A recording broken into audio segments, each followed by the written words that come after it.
Breaking news చూస్తున్నాం. గంజాయి మత్తులో యువకుల వీరంగం. సూర్యాపేట జిల్లా కేంద్రంలో గంజాయి మత్తులో ఓ యువకుడిపై 10 మంది దాడి చేస్తూ యువకులు వీరంగం సృష్టించారు. తెలంగాణ రాష్ట్రంలో గంజాయిపై ఉక్కు పాదం మోపాలని తెలంగాణ ప్రభుత్వం ఎంత ప్రయత్నాలు చేస్తున్నా సూర్యాపేటలో విచ్చలవిడిగా గంజాయి దందా జరుగుతుందని తాజా పరిణామాలతో అర్థమవుతుంది. సూర్యాపేట పట్టణంలో గంజాయి సేవించి సూర్యాపేట జిల్లా కేంద్రంలోని నిర్మల హాస్పిటల్ వద్ద రాత్రి గంజాయి మత్తులో యువకులు వీరంగం వేసిన సంఘటన చోటు చేసుకుంది.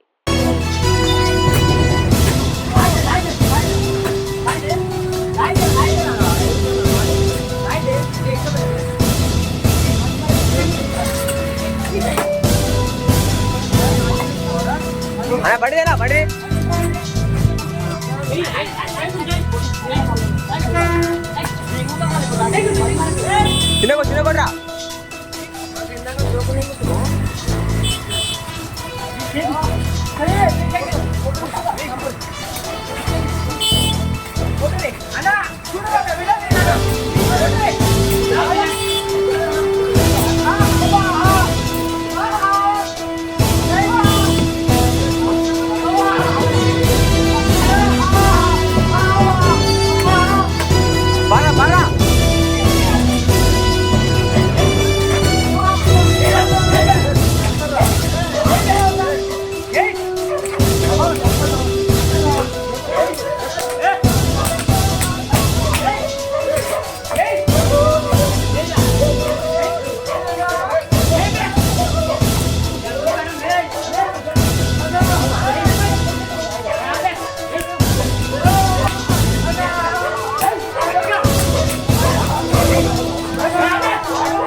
Over రాకురా over రాకురే